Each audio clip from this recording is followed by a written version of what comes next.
আমরা যেদিন থেকে দেয়ালের দেশ সিনেমাটির টিজার ট্রেলার গানগুলো আসলে লঞ্চ করছিলাম সোশ্যাল মিডিয়াতে আমাদের প্রমোশনাল কন্টেন্ট হিসেবে, তখন থেকেই ভালোবাসাটা আসলে একদমই যেভাবে ছিল যে তারা প্রথম দিন থেকে দর্শকরা অনেক এক্সাইটেড ছিল এবং আপনারা যারা আমাদের ভাই ব্রাদার সিস্টার সাংবাদিক যারা আছেন প্রত্যেকে আসলে দেয়ালের দেশের সাথে খুব সুন্দর করে যুক্ত আছেন।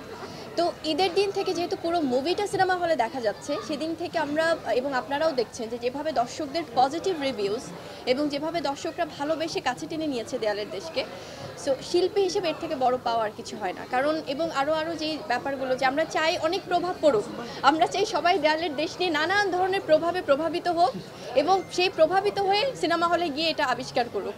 সো এটা আমাদের জন্য ভালো হচ্ছে, কারণ দেয়ালের দেশ সিনেমাটা সিনেমার কন্টেন্টের জোরে এগিয়ে যাচ্ছে, আমাদের শিল্পীদের জায়গা থেকে আমরা যে পরিশ্রমটা করেছি সেই জোরে এগিয়ে যাচ্ছে এবং ডিরেক্টরের যে কষ্ট, যে শ্রম, যে গল্পের জোর, যেই ওভারঅল যে টিমের আসলে ডেডিকেশন, সেখান থেকেই কিন্তু দেয়ালের দেশ এগিয়ে যাচ্ছে এবং আপনারা দেখছেন প্রত্যেকের জায়গা থেকে কীভাবে অ্যাপ্রিসিয়েট করছে। একটু আগে আমি দেখলাম একজন আন্টি এসেছেন, তিনি বলছিলেন যে 20-25 বছর পরে সিনেমা হলে এসেছেন।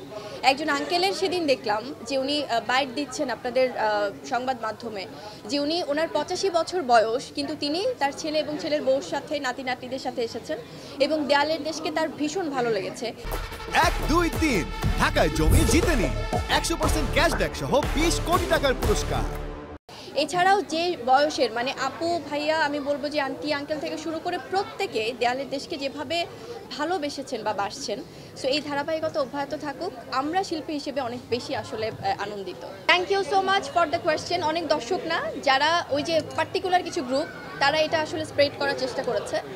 প্রথমত ওখানে কিন্তু অলরেডি ক্লিয়ার করা ছিল সিনেমাতে যে আমাকে যখন বৈশাখ মানে রাজভাই যখন বলছে যে আমার বিলাই চোখটা তার অনেক পছন্দ, হ্যাঁ, শুধুমাত্র কি ওটা লেন্স না, ওটা আমার অরিজিনাল চোখটা এস্টাবলিশ করা হয়েছে যে ওখানে আমার চোখটাই এমন। এখানে কিন্তু এমন না যে কোনো কিছু পার্টিকুলার কিছু দেখানো হয়েছে। আপনারা দেখবেন কিন্তু মানে এটা কি কেউ দেখে নাই যে সোসাইটিতে অন্য কারো চোখের আইবরটা একটু অন্য কালার হয়? এটা তো নতুন না।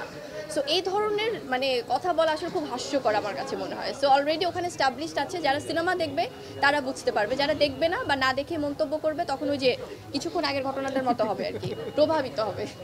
মানে নহর এমনই, নহরের ক্যারেক্টার, নহরের চুল, নহরের চোখ এমনটাই দেয়ালের দেশে যে নহর আমাকে যেভাবে দেখানো হয়েছে।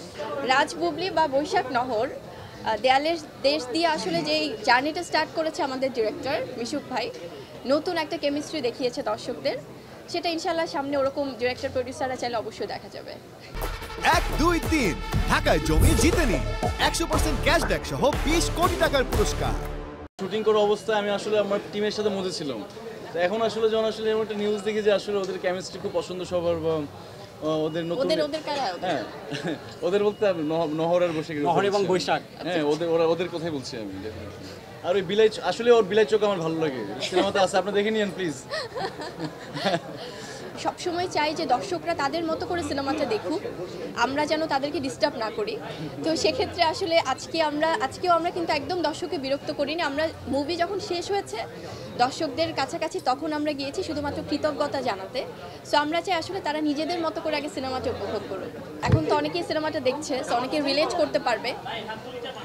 একটা ডেড বডিকে নিয়ে যে ভালোবাসা বা যে রাজভাইয়ের জায়গা থেকে যেই আছে না, একটা না পাওয়া একটা তৃপ্তি, বা যে এই নহর এবং বৈশাখের যে একটা স্বপ্ন ছিল, তারা যে সেটা ডিফারেন্ট ওয়েতে আসলে ফিল আপ করেছে।